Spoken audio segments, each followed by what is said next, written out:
کیا تم خیال کرتے ہو کہ غار اور لوح والے ہماری نشانیوں میں سے عجیب تھے؟ جب وہ نوجوان غار میں جا رہے تو کہنے لگے کہ اے ہمارے پروردگار، ہم پر اپنے ہاں سے رحمت نازل فرما اور ہمارے کام میں درستی کے سامان مہیا کر۔ تو ہم نے غار میں کئی سال تک ان کے کانوں پر نیند کا پردہ ڈالے رکھا، یعنی ان کو سلائے رکھا۔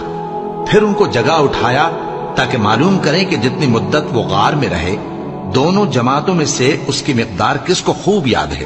ہم ان کے حالات تم سے صحیح صحیح بیان کرتے ہیں۔ وہ کئی نوجوان تھے جو اپنے پروردگار پر ایمان لائے تھے، اور ہم نے ان کو اور زیادہ ہدایت دی تھی اور ان کے دلوں کو مربوط یعنی مضبوط کر دیا۔ جب وہ اٹھ کھڑے ہوئے تو کہنے لگے کہ ہمارا پروردگار آسمانوں اور زمین کا مالک ہے، ہم اس کے سوا کسی کو معبود سمجھ کر نہ پکاریں گے۔ اگر ایسا کیا تو اس وقت ہم نے بے عقلی کی بات کی۔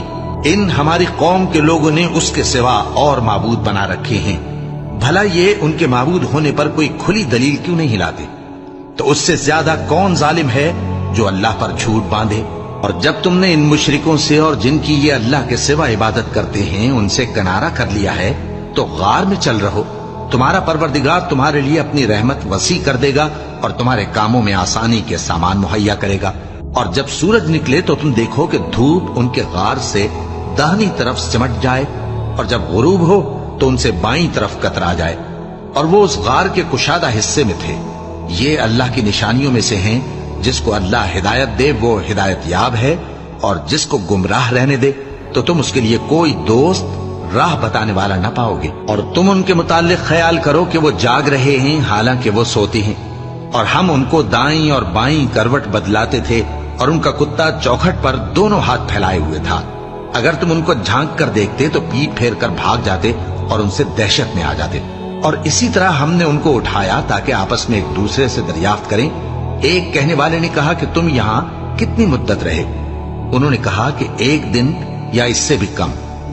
انہوں نے کہا کہ جتنی مدت تم رہے ہو تمہارا پروردگار ہی اس کو خوب جانتا ہے، تو اپنے میں سے کسی کو یہ روپیہ دے کر شہر بھیجو، وہ دیکھے کہ نفیس کھانا کون سا ہے تو اس میں سے کھانا لے آئے، اور احتیاط سے آئے جائے اور تمہارا حال کسی کو نہ بتائے۔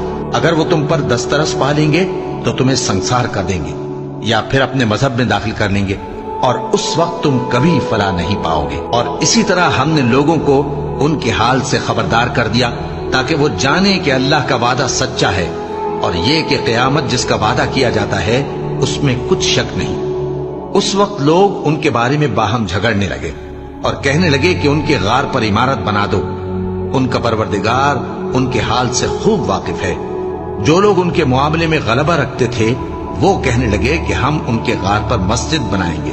بعض لوگ اٹکل پچو کہیں گے کہ وہ 3 تھے اور چوتھا ان کا کتا تھا، اور بعض کہیں گے کہ وہ 5 تھے اور چھٹا ان کا کتا تھا، اور بعض کہیں گے کہ وہ 7 تھے اور 8واں ان کا کتا تھا۔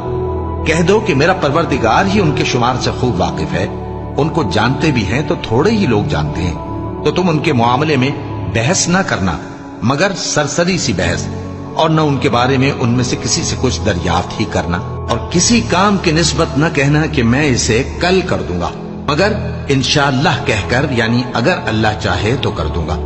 اور جب اللہ کا نام لینا بھول جاؤ تو یاد آنے پر لے لو، اور کہہ دو کہ امید ہے کہ میرا پروردگار مجھے اس سے بھی زیادہ ہدایت کی باتیں بتائے۔